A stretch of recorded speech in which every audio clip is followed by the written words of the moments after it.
expresión corporal hasta un lenguaje oral o escrito. El mensaje va a ser el contenido y forma de transmitir una idea que guarda una estrecha relación con el último componente que se refiere a los códigos existentes.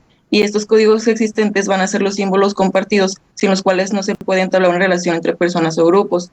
Y el código más común de la sociedad es el lenguaje oral. Los códigos también pueden ser auditivos y visuales, no solamente escritos. Bueno, aquí les tenía un ejemplo. Dejen nada más, agarro el puntero. Bueno, no es necesario.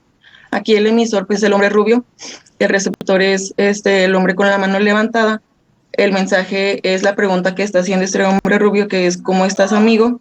El código es el idioma castellano y el canal aquí pues es el aire, por así decirlo. Aquí está otro ejemplo. El emisor pues es este individuo de camisa amarilla que dice hola Cecilia.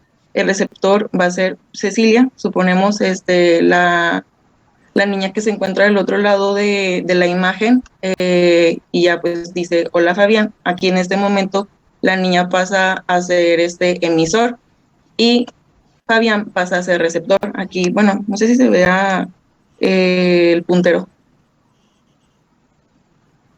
Sí, sí se ve. Bueno. Aquí Fabián pasa a ser receptor. Y bueno, aquí el código es la lengua castellana, el mensaje pues es diferente en cada conversación que se hace y el canal es el diálogo. Y bueno, es importante destacar que para que una comunicación sea efectiva en referente a lo del código, que es lo que les acabamos de, bueno, les acabo de hablar, tanto el emisor como el receptor deben de manejar un concepto igual a este. De otra manera, la comunicación será defectuosa o imposible.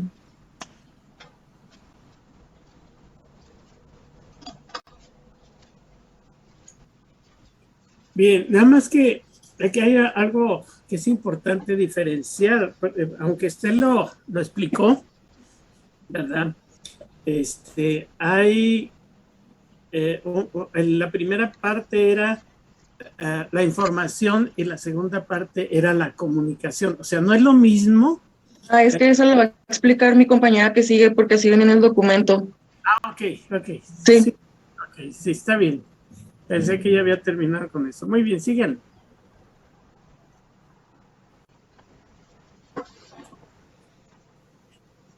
Ok. ¿Sí me escuchan? Sí. Bueno, entonces vamos a continuar con el apartado de la comunicación y en este hay que distinguir pues lo que es información y comunicación, como decía el doctor. La información es una relación que es unidireccional, como pues podemos ver en este sistema, que el emisor emite un mensaje, una codificación, viaja por el canal y llega al receptor, o sea, es unidireccional, del emisor llega al receptor y se termina. En cuanto a la comunicación, pues esta es diferente, ya que del emisor va a llegar al receptor por medio del canal, pero de aquí se va a ver una respuesta del receptor. Esto se le llama una retroalimentación. Entonces, la comunicación, pues es una,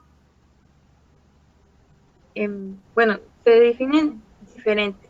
Teóricamente es como el acto de compartir o de intercambiar, pero pues también se va a aceptar la definición de que es una transmisión no balanceada, y esto se refiere más que nada a cuando nos queremos basar en el tiempo en el que el emisor va a tardar en conocer la respuesta del receptor.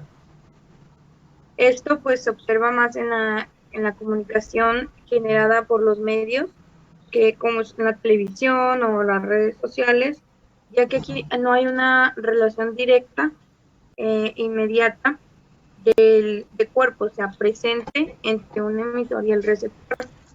Pero pues de todos modos, el emisor va a recibir la respuesta del receptor cuando aumenta el consumo, por ejemplo, del producto que están exponiendo o la demanda del servicio que están pues anunciando, o cuando se viraliza un tema o un problema social que todo el mundo comenta. Ahora, en cuanto al lenguaje, pues este es importante porque pues tienen un papel esencial en la comunicación, sobre todo, como lo dijo mi compañera, lo que es la palabra, ya que pues es con lo que se produce el contenido del mensaje. Con la palabra o con el mensaje hablado van otros estímulos para modificar la conducta del receptor. Por ejemplo, lo que son los fenómenos de las áreas del cuerpo y los del entorno. A esto se le va a definir como una comunicación preverbal, donde se toman en cuenta pues el timbre de voz, las actitudes, los gestos, las acciones del emisor. Pero hay veces que la conducta puede ser un poco contradictoria a las demás áreas, o sea, al mensaje en sí, y se obtiene así una respuesta pues no deseada, pero esta fue condicionada por el emisor por medio de la comunicación al utilizar el timbre de voz, sus gestos, por ejemplo, no sé, que haya gritado, dicho una frase y el emisor la tome como si está enojado, pero no es así, en realidad, no sé, se le pasó gritar o algo así, o creyó que estaba más lejos la persona. El lenguaje es una conducta que transmite un significado que es intencional y con un contenido consciente, pero al mismo tiempo es un estímulo para la conducta del receptor, ya que va a provocar acciones en él o modificar su conducta. Tenemos que la comunicación verbal y la preverbal también tienden a estereotiparse.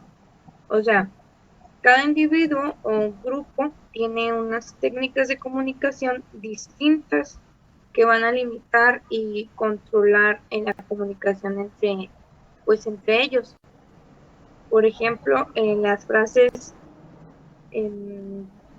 que son nada más de un lugar y que vas y las dices en otro lado y no te van a entender alguna palabra, o cuando te refieres a alguna cosa y te dicen, no, eso no se dice.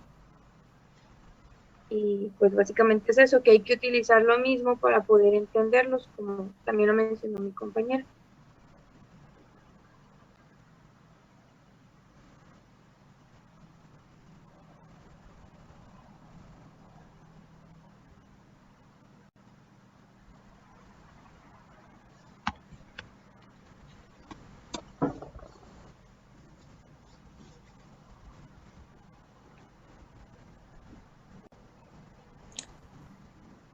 Sí me escucho, ¿verdad? Bueno, vamos a hablar acerca de los niveles de la comunicación y pues en estos niveles vamos a tener, ay, no se cambia, vamos a tener, existen pues 3 niveles que son referentes a la educación para la salud. En el primer nivel pues vamos a tener el nivel familiar, en el segundo nivel el nivel institucional y en el tercer nivel el nivel colectivo. En cuanto al nivel familiar, se caracteriza por ser un sistema simple de comunicación donde pues el lenguaje es coloquial y es usado. En este contexto se refiere a que pues, en el nivel familiar no se van a utilizar tecnicismo a comparación de lo que es el nivel institucional. Por ejemplo, los médicos pues sí utilizamos palabras que no es común que en el núcleo familiar se vayan a escuchar. La relación entre el emisor y el receptor va a ser de manera directa y este nivel es importante ya que aquí se va a aprender lo que es el valor de la salud, las costumbres y pues más que nada la parte de la educación sin hacer juicio de ellas y pues tienden a mantenerse en toda la vida porque pues todos hemos escuchado que la educación viene desde casa. En cuanto al nivel institucional, esta se refiere a la comunicación que se da en relación al médico y el paciente de las instituciones de salud y los usuarios, o sea, los pacientes. Aquí, pues como ya les había mencionado, sí va a existir tecnicismo del emisor por parte del médico y pues no se va a ocupar de codificar el mensaje. En cuanto a ejemplos cotidianos, pues vamos a tener la forma de tratar a los pacientes, no solo pues de parte del médico, sino tanto de las enfermeras, los químicos, etcétera. O sea, de todo el personal en general. Y pues esto es importante porque los pacientes se van a poder apreciar nuestra conducta, nuestro tono de voz y la forma en que nosotros hagamos caras de que, ay, es que el doctor me miró feo, hizo esta cara de preocupación al momento de darme la noticia. Entonces, aquí es importante tener, pues, como quien dice, una parte de estereotipo donde el paciente se vaya a sentir como una persona y no ignorada como si fuera nomás una enfermedad. En cuanto, en cuanto a otro ejemplo, vamos a tener que se va a recomendar en ciertos casos acciones que el mismo médico no lleva a cabo. Por ejemplo, el médico diga de que tienen que hacer ejercicio, tener una dieta saludable, etcétera, cuando pues el médico se va a contradecir entre el decir y el hacer, porque pues el médico puede presentar lo que es obesidad o en su defecto fomentar lo que es el consumo del alcohol y el tabaco. En cuanto al nivel colectivo, que es el último nivel, es la comunicación que se establece a nivel social y de los grupos. Aquí pues se va a utilizar armoniosamente el mayor número de códigos, ya sean orales, escritos, visuales y auditivos. Y pues los representantes por excelencia van a ser los anunciadores o locutores, ya que ellos van a fomentar o van a dar pues promoción a lo que podría ser la mejora de la salud con buenos ejemplos o perjudicar. Por ejemplo, en este nivel, pues los ejemplos van a ser inagotables, ya que pues va a existir lo que es la promoción y sí, la promoción de lo que es la comida, ya sea de calidad o comida que pueda dañarnos, productos de belleza, productos de limpieza, fomentar lo que es el consumo del alcohol, por ejemplo, en los comerciales de que pues van a una fiesta y promocionan lo que son ciertas marcas de cerveza o también lo que es el consumo del tabaco. Y pues en cuanto a la comunicación, pues esta es una característica de los seres humanos que nos va a permitir por medio de la experiencia transmitirle a los demás lo que hemos vivido de una forma sintetizada. Y en el caso de la educación para la salud, pues lo que va a hacer es permitir prevenir la aparición de enfermedades o su complicación, porque muchas veces hemos escuchado que dicen de que no, mira, lávate bien las manos porque si no te las lavas te vas a enfermar, porque a mí ya me pasó una vez que me dio esta enfermedad. Entonces, al pasar por esto, nosotros estamos interactuando con otra persona, con un ejemplo que ya vivimos o por una experiencia, y de esta manera pues podemos compartir algo para mejorar la salud.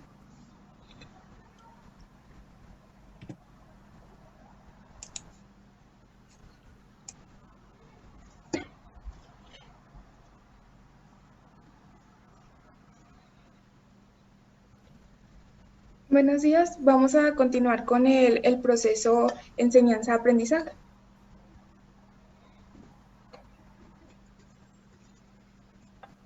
Bueno, la educación pues tiene un papel fundamental en cuanto al desarrollo socioeconómico de los individuos de un país, ya que de esta pues depende la formación de profesionales, de obreros especializados y pues de diversos subprofesionales que lo que hacen es contribuir al desarrollo del país. Y esto es en medida en que la política económica crea oportunidades para el desarrollo y para la transformación de estos países en vías de desarrollo. Bueno, la educación para la salud constituye uno de los medios que pues, son más efectivos para poder modificar creencias, costumbres y hábitos de un pueblo. Además de que va a proporcionar orientación en relación a los medios para poder promover, proteger y fomentar la salud.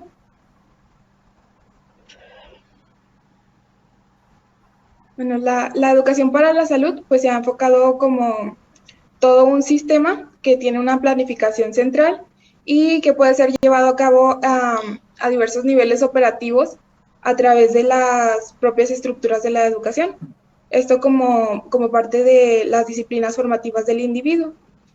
Y esto constituye un punto de partida para que se logre una educación higiénica integral y básica, es decir, que comprenda todos los aspectos básicos, ya que esto pues da o dará lugar a la creación de una conducta favorable de salud.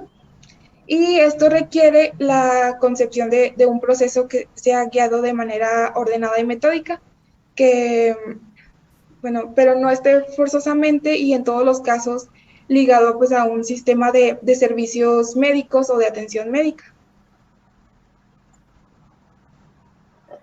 Bueno, la necesidad de aprovechar al máximo los recursos para la formación, pues obliga a que se incorporen aquellos aspectos docentes que están íntimamente relacionados con la promoción de la salud. Y como sabemos, en Latinoamérica, pues es una prioridad que pues estos se puedan incorporar, estos programas, en los primeros años de enseñanza, sobre todo de enseñanza primaria, ya que como sabemos una minoría de la población va a tener acceso a la enseñanza media y aún una pues proporción menor a la enseñanza superior.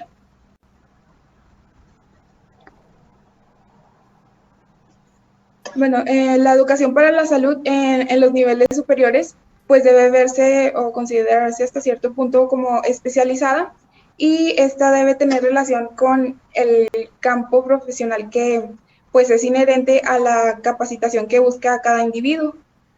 Y bueno, otro hecho que va a apoyar lo de incluir la educación higiénica en los primeros años es que pues en las primeras edades es cuando los individuos pues son más receptivos a fijar hábitos higiénicos, y esto es casi siempre de forma automática, y conforme avanza la edad pues va a ser más difícil que el individuo pueda cambiar de costumbres. Bueno, tenemos que hay grandes obstáculos al plan de aprovechar la educación pública con programas de educación higiénica. De estos tenemos sobre todo en cuenta la geografía, donde en muchos casos está la población dispersa o aislada, como sucede en algunas zonas rurales, que pues los niños tienen que caminar una distancia muy grande para poder llegar a las escuelas, o algunos ni siquiera pues tienen esta posibilidad. También otro obstáculo es la demanda creciente por parte de la población latinoamericana, en la que en muchos casos es superior a las facilidades escolares, por ejemplo, de que no se tiene material suficiente para que pues todos los niños puedan realizar las actividades, pues no hay material para que los maestros puedan enseñarles a los niños, etcétera. Bueno, otro problema es la proporción maestro-alumno, donde el número de alumnos es demasiado grande para la cantidad de maestros que hay.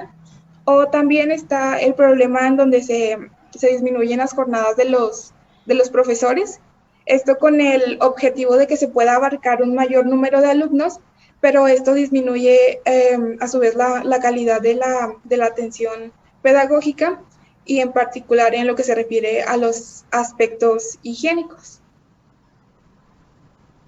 Bueno, va a continuar mi compañera Dora.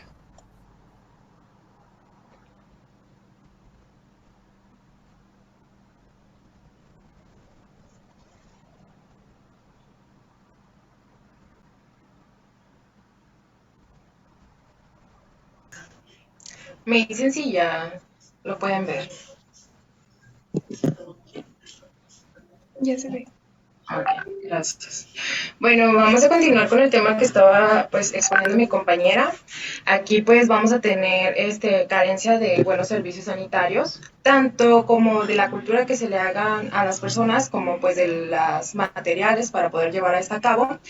Tenemos que esta pues más que nada se centra en la higiene personal pues de las personas, y pues para que esta se pueda llevar a cabo o se pueda promover, pues igual se necesita que haya pues las cosas necesarias pues para hacerla, como es el agua suficiente, jabón, papel higiénico, y como tal pues que se inculque esa cultura también, o sea, recordarle a los niños que pues se tienen que estar lavando las manos cada vez que van a comer, cada vez que van al baño, entre otros aspectos. Y pues bueno, aquí nos damos cuenta que esto carecen mucho las escuelas, incluso pues hasta nos podemos ir a las universidades, pero pues sobre todo en lo que son las instituciones de enseñanza primaria, que es donde pues se comienza todo el proceso, ¿no? Donde pues empieza a inculcarse estos servicios sanitarios o estos hábitos de higiene personal.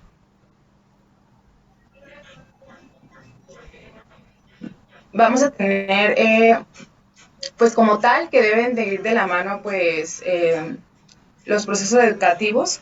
Estos pues también exigen un mínimo de requisitos para pues su correcta realización, entre los cuales pues se considera el universo de los educandos, el objetivo de la educación, el contenido de las propias instrucciones que se tiene, así como también pues de los procedimientos, las técnicas y pues los medios auxiliares. Ya después se ve pues el tipo de educador y la forma y sitio donde pues están llevando a cabo la enseñanza, ya que pues también estos deben de ser adecuados, así como las personas que lo llevan a cabo pues tienen que estar plenamente pues capacitadas o pues que sí estén bien preparadas. Y vamos a tener también que desde el punto de vista desde un punto de vista, pues también tenemos que evaluar o ver que se cumplan bien los programas de educación pues para la salud, o sea, deben de ir pues también la educación de la mano de esta, porque es donde se comienza como tal pues a implementar todo esto, ya que pues el niño es más chiquito y pues de ahí empiezan los hábitos. Y pues aquí se evalúan como tal pues los programas. Estos pues deben de abarcar y comprender diversos campos, tales como son pues la nutrición, el saneamiento ambiental, la higiene personal, la higiene materno-infantil, también lo que es la paternidad responsable, planificación familiar, salud, tanto la información de una enfermedad transmisible y no transmisible, adicción a diferentes sustancias tóxicas, también lo que es la higiene industrial y pues la prevención de accidentes como tal. Por otro lado, pues también es necesario considerar como tal el objetivo como tal de un comportamiento cuantitativo en la parte educativa, que venga pues también junto para pues nosotros poder tener como tal un resultado exitoso. Esto pues es llevado a cabo más que nada el proceso enseñanza-aprendizaje, y pues todo esto nos va a dar un cambio conductual. No nada más se puede pues abarcar lo que es decir la parte de la higiene, sino pues todo lleva un proceso, y pues también es importante esta parte de la enseñanza-aprendizaje. Y bueno, en todo esto se van a tomar a cabo o se van a tomar importancia a los procedimientos o técnicas didácticas que los educandos implementen o que enseñen. Aquí pues se toma en cuenta lo que es la exposición oral, la demostración, el simposio, la discusión en grupo, el estudio dirigido, los diálogos, la dramatización, la de entrevista tanto individual como colectiva, y jornadas comunales. Aquí pues más que nada se necesita pues la mayor participación de los educandos a fin de pues que se logre un mayor nivel de asimilación en los niños en la relación del contenido de enseñanza, y estos pues sepan implementarlo, sepan realizarlo y pues lleven un proceso para que pues se les haga más fácil el hecho de hacerlas. Y después pues vamos a tener lo que es uno de los mayores obstáculos de la educación, o el que más afronta, que es pues el analfabetismo. Pues se puede considerar ya sea absoluto o aquel que se denomina funcional. Y pues este es el resultado de una etapa terminal del conocimiento.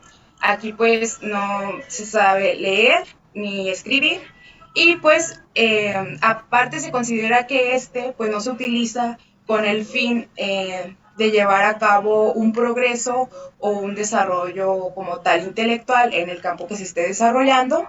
Y desde ese punto de vista pues se considera que la alfabetización pues no es un término absoluto sinónimo de progreso.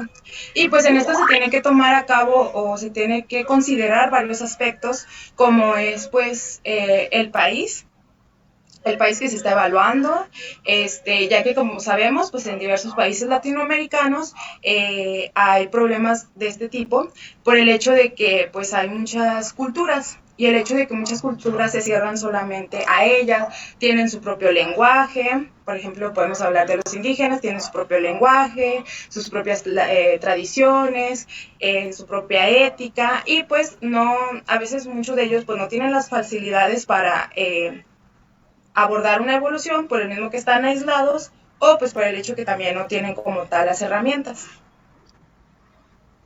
Y eso sería toda nuestra parte.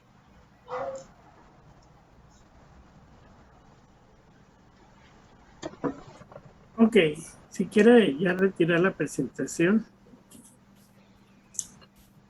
Es interesante la educación para la salud, porque tenemos que entenderla desde abajo, ¿no? Desde que existe un emisor, un receptor, y los canales que se utilizan, los códigos. Todo eso tenemos que tomarlo en cuenta. ¿Por qué? Porque nosotros muchas veces, para poder educar, debemos de tener una característica que no todos tenemos o que muchos hemos perdido, y se llama empatía. La persona que no tiene empatía hacia los demás, olvídense, nunca será una persona buena en educación, y menos pues en medicina. No sé, ustedes ya lo han visto, hay médicos que se portan muy bien, que tratan de no utilizar un lenguaje institucional ante el paciente, sino que son más comprensivos y se van a un lenguaje más familiar. Estos médicos pues lo que sienten es empatía por la persona con la que están hablando, porque quieren transmitir exactamente sus conocimientos y sus sentimientos hacia esa otra persona. Desgraciadamente, como les digo, pues habemos muchos médicos que empezamos a perder esa empatía, y la perdemos por el hecho de que en ocasiones se nos presiona mucho en el trabajo. O sea, no es lo mismo cuando ustedes en su consultorio particular atienden a una persona a la que le dedican todo el tiempo del mundo, ¿verdad? Y saben que van a recibir una retribución económica, ¿sí? A atender en una institución pública, en donde te dicen, ¿sabes qué? Tienes que ver 40 pacientes, ¿sí? Tienes que ver estos 40 pacientes, pero rápido, porque luego tienes que pasar a revisar a los pacientes que están hospitalizados, y luego pues también tienes derecho a tu tiempo para ir a desayunar, pues te van a dar media hora, ¿verdad? Y andas a la carrera, ¿no? Andas a la carrera. Y más cuando empiezas a hacer cierta fama, en donde empiezan a decir, ese médico es bueno, ese médico, búscalo, ¿sí? Y van y te buscan a la institución de salud pública, y la verdad, tienes una cantidad de gente inesperada, ¿verdad? Y tú te sientes mal si no atiendes a esas personas.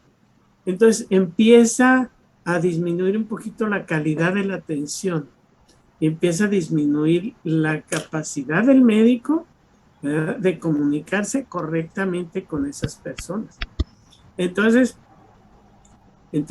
hay ahí ya hay un obstáculo, ¿no? Que son las instituciones de salud socializadas. No digo que sean malas, ¿no? Qué bueno que existen las instituciones de salud socializadas.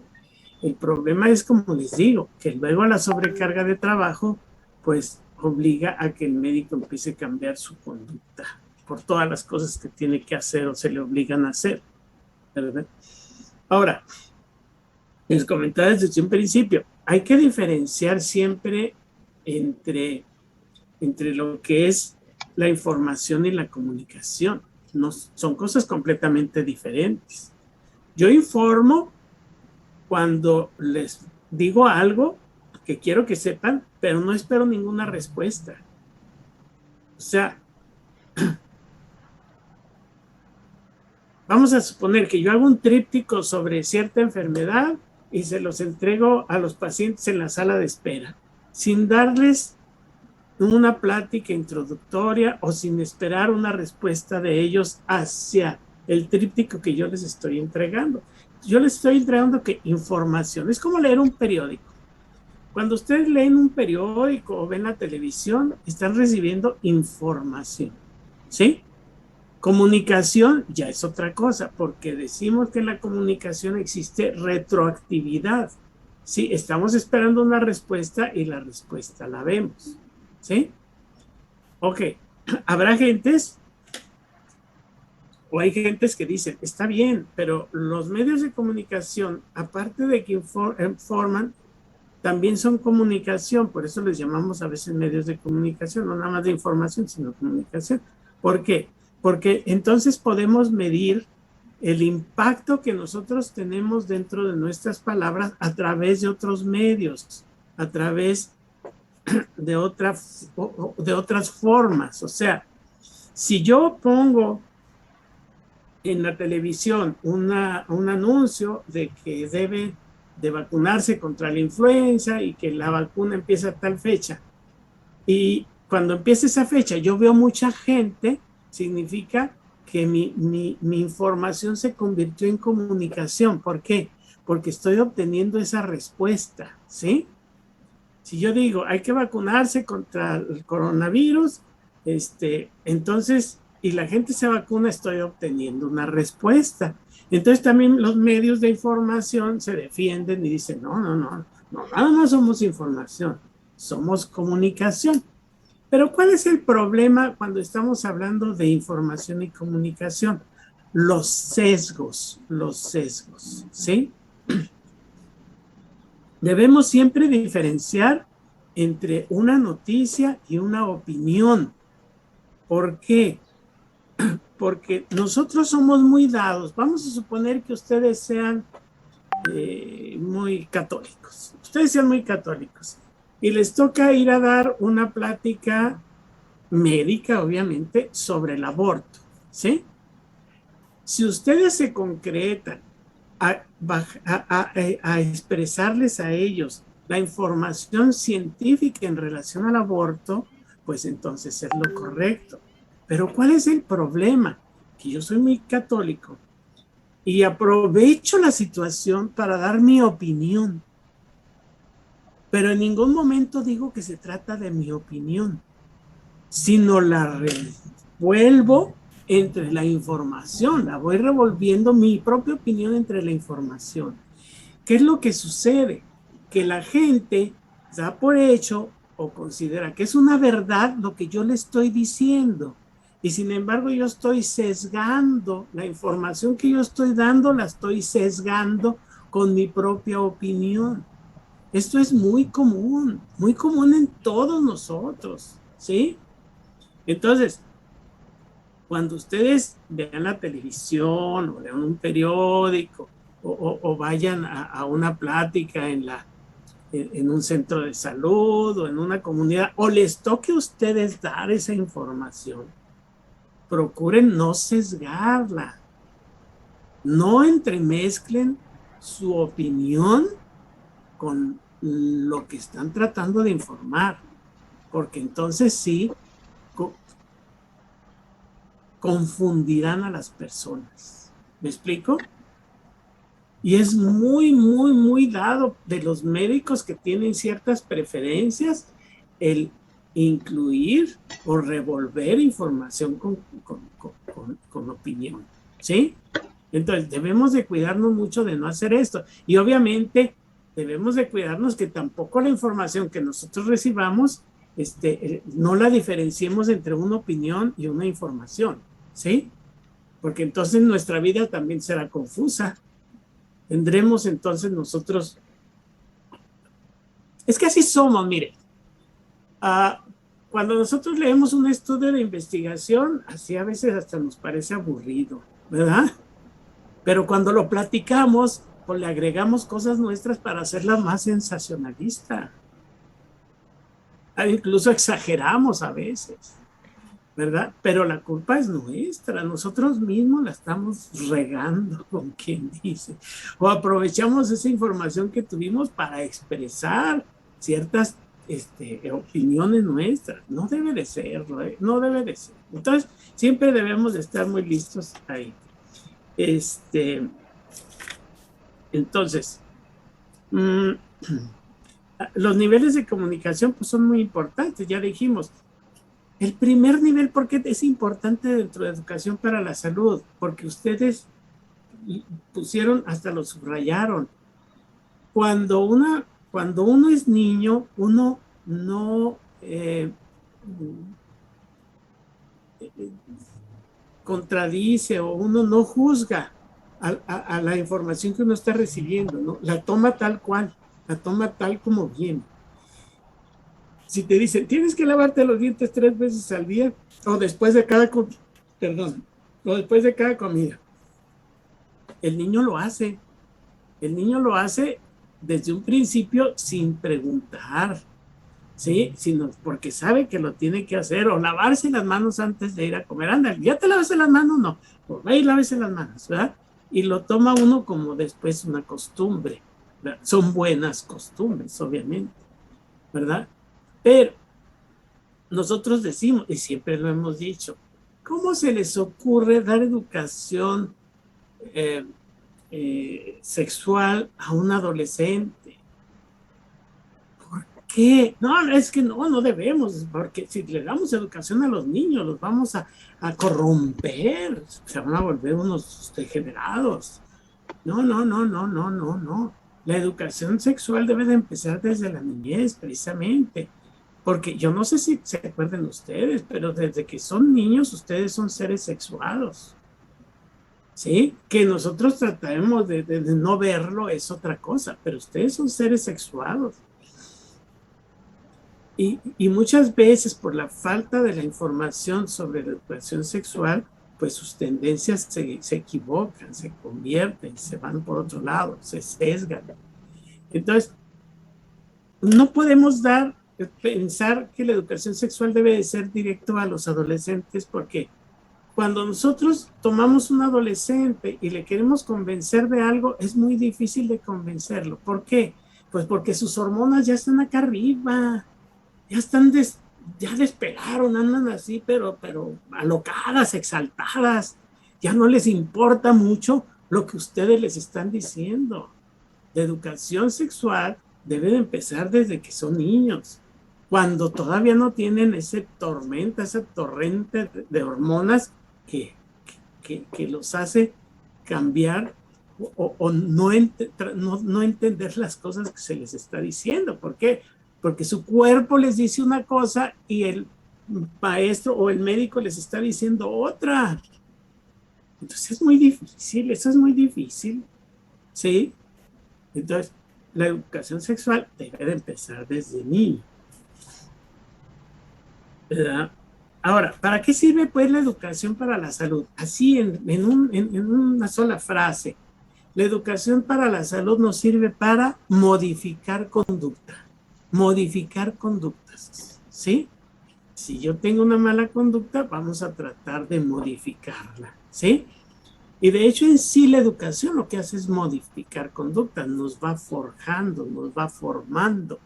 Pero ¿por qué decimos entonces que debemos de aprovechar la educación en la familia cuando estamos pequeños? Pues porque de niños somos unas esponjitas. De hecho, ustedes todavía lo son. Mientras no les hablen de sexo, todo lo demás lo entienden muy bien. No lo sesgan, ¿verdad? Pero lo entienden bien y lo absorben rápido porque son unas esponjitas que todo están absorbiendo. Se van a dar cuenta que mientras pasa el tiempo, empiezan a madurar y ya no es tan fácil retener los conocimientos que retuvieron cuando fueron niños y cuando fueron jóvenes. Por eso se debe de aprovechar esa etapa en la que están ustedes para estudiar mucho. Porque van a ir creciendo y mire, no es que se pierda la capacidad, sino porque aparecen otros distractores. Aparecen como distractores pues los hijos, el esposo o la esposa, las diversiones a los que tiene que obligadamente hacer de ellos, que vamos a tal lado y las preocupaciones económicas y todo eso hace que ya no tengan esa esponjita. Ahorita su obligación de ustedes es aprender. ¿Por qué? Pues porque no tienen, bueno, la mayoría, yo creo que algunos sí los tienen, pero muchos no tienen problemas serios que les repercutan directamente en su responsabilidad, ¿sí? A lo mejor algunos de ustedes, pues sí, perdió su mamá o su papá y tienen que trabajar para ayudar a mantener la familia, y ahí sí ya sería un distractor, pero normalmente, pues no los tienen. Entonces hay que aprovechar y echarle muchas ganas, ¿de acuerdo? Ahora, yo creo más adelante vamos a seguir hablando sobre las técnicas de educación, pero hay una en especial, bueno, son 3 en especial de las que les quiero dejar bien claro. La dramatización. La dramatización es una de las mejores técnicas que ustedes pueden utilizar para educar en salud a las personas. ¿Por qué? Pues porque cuando ustedes vayan al servicio social o cuando ya estén trabajando en una comunidad, en la que sea, y ustedes hacen una dramatización de una enfermedad, eso se les queda bien grabado a las personas. Bien grabado a las personas, ¿sí? Entonces, no hay como juntar a porque cuando ustedes vayan a los centros de salud se darán cuenta de que llega la gente. Vengo a hacer mi servicio social. ¿De qué año eres? Soy de secundaria. ¿Y tú? No, yo soy de prepa. Y llegan con ustedes porque ustedes tienen que extenderles esa carta de servicio social. Entonces, ustedes aprovechen esas personas y enseñen la actuación en relación a una enfermedad que ustedes vean que en su comunidad es muy común, ¿verdad? Para que hagan una dramatización de las complicaciones o las consecuencias que puede traer el no protegerse o no prevenir esa enfermedad. Eso es interesante. La dramatización, yo creo, es el arma que tenemos los médicos que más nos ayuda. Las otras son el foro o simposio, porque nosotros podemos expresar nuestras ideas. Cuando uno dice, es que voy a un foro, significa que la mayoría, bueno, no la mayoría, pero gran cantidad de ellos ya participaron y llevaron una exposición para que fuera elegida dentro de ese foro para poderla presentar. Es interesante porque muchas de sus ideas ahí pueden tomar un lugar en donde puedan empezar a arrancar hacia toda la comunidad médica. Y la otra sería el seminario. Yo siempre les he insistido, el seminario es muy importante. ¿Por qué es muy importante? Porque el seminario lo que trata es que nosotros sembremos esa semilla, por eso se llama seminario, esa semilla de la curiosidad o interés hacia tal o cual materia. Por ejemplo, yo les decía, seminario de investigación. ¿Para qué se hace un seminario de investigación? Bueno, el seminario de investigación tiene la intención de que a ustedes les guste la investigación. Pero luego hay gentes que no toman eso en cuenta, que el nombre es seminario, y lo toman como un curso. Entonces llegan y les empiezan a hablar sobre estadísticas, sobre muestreos y una serie de cosas que a ustedes a veces se les hace aburrido, ¿sí? Y el principio O sea, la intención de que se trate de un seminario se pierde y entonces dicen, esto está bien feo, está bien aburrido, yo no quiero ser investigador. Entonces ya se perdió todo. ¿Por qué? Pues porque la persona que está dando el seminario no está consciente de para qué sirve. ¿Sí? Puede ser seminario de muchas cosas. Ahorita se me ocurrió de investigación, ¿verdad? Porque es lo que yo veo que a la gente no le gusta. Y se lo digo por experiencia propia. Yo he llevado tantos y tantos cursos sobre investigación que al principio pues no nos gustaba a nadie porque por la forma en la que nos lo daban, ¿no? Oye, vamos a un seminario, sí, es para que vayas y te guste. La persona que esté dando el seminario haga todo el esfuerzo para que te guste lo que ustedes, o lo que a ella le interesa que ustedes estudien, ¿verdad? Entonces tomen en cuenta, muy en cuenta eso. Bien. Ahora, por último, lo que siempre les he dicho, a mí me encanta el programa que llevan en medicina. Me frustra como maestro el hecho de que yo estaba acostumbrado, aunque antes yo daba mi clase, me sentía a gusto enseñando, ¿sí? Y cuando cambian el método tradicional por el método de competencias, híjole, muchos maestros que estábamos acostumbrados a lo clásico, pues nos bloqueamos, ¿no? Oye, ¿cómo puedes hacer eso? Es que los muchachos deben de ponerse a estudiar. Sí, de todos modos estudian cuando yo les doy mi clase. No es lo mismo, no es lo mismo. No es lo mismo que el maestro de la clase a que los alumnos de la clase. ¿Por qué? Porque también lo dice un dicho, ¿no? El que enseña aprende 2 veces. Entonces, y siempre se los he dicho a los alumnos, me gustan mucho las competencias. A lo mejor no salen buenos médicos, pero de que salen bien buenos maestros, salen bien buenos maestros. ¿Por qué? Porque nosotros cuando salimos de la carrera de medicina no sabíamos dar una clase, no sabíamos preparar una clase. Es más, nos tomaba semanas preparar unas diapositivas. Claro, eran diferentes, pero de todos modos, o unos de esas láminas para cuerpos opacos, o lo que ustedes fueran. El material didáctico para nosotros era casi imposible hacerlo, ¿sí? Y nos tomaba mucho, y de hecho yo me acuerdo que ahí en la Facultad de Medicina, cuando fundamos lo que nosotros llamamos CompuGed, que empezamos a meter computadoras en la escuela, lo primero que hicimos fue dar cursos de cómo elaborar diapositivas. En aquellos tiempos pues no había proyectores todavía de los que usan ahora, ¿no? Sino había otro tipo de proyectores, de unas como laminitas así pequeñas, que esas son las verdaderas diapositivas, ¿sí? Entonces lo que hacíamos nosotros era que enseñábamos a la gente a hacerlas, a revelarlas, a colorearlas, porque luego usábamos fotografía en blanco y negro por su costo, porque es más económica, ¿no? Y puedes tú mismo revelar y puedes tú mismo empacar en cada una de los formatos. Entonces, ahí empezamos precisamente por eso. Cuando salimos de la carrera no sabíamos dar una clase, no sabíamos dar. Es más, yo me acuerdo que yo dije, yo nunca voy a ser maestro. ¿Por qué? Porque cuando me pongo al frente del salón, me trabo, me chiveo, me da risa. A mí me daba mucha risa estarles viendo la cara a todos así de...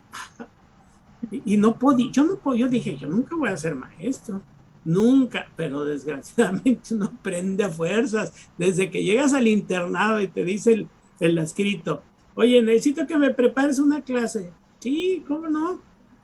¿Para qué mes? No, ¿para qué mes? No, para ahorita, dentro de media hora necesito que vayas porque yo no voy a poder dar la clase. Quiero que les hables sobre insuficiencia hepática. Joder, pero maestro, es que yo tengo que preparar, pues a ver cómo le haces. A ellos no les interesa. Entonces uno se empieza a formar a base de golpes. Qué padre cuando nos decían, en la semana que entra quiero que te des esta clase. Ay, qué padre, ¿no?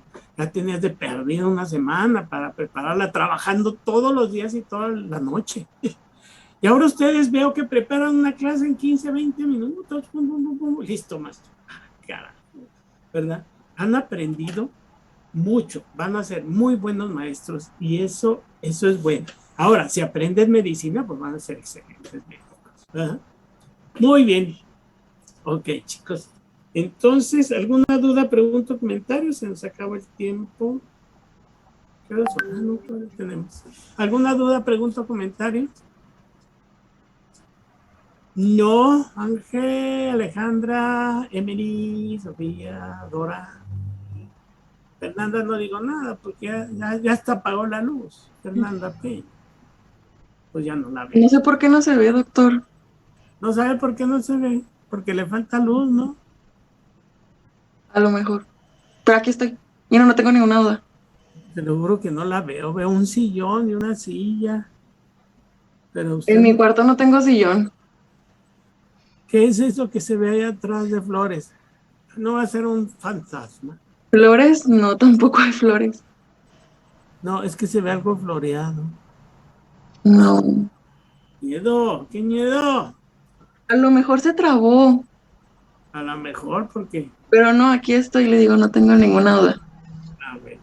Ok, entonces, ¿los demás una duda? Sofía, Stephanie, Carlos, Yasmín, Evelyn, Pamela, Ramiro.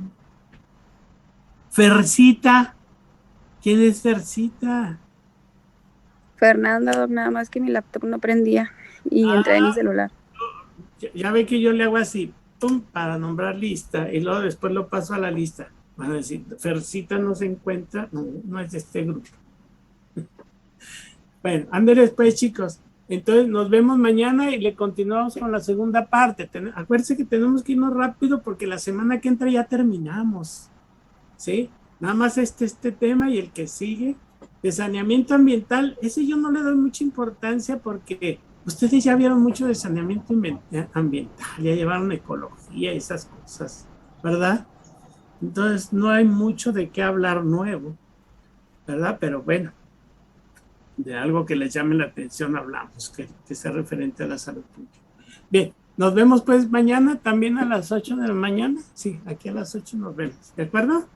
¿Sí?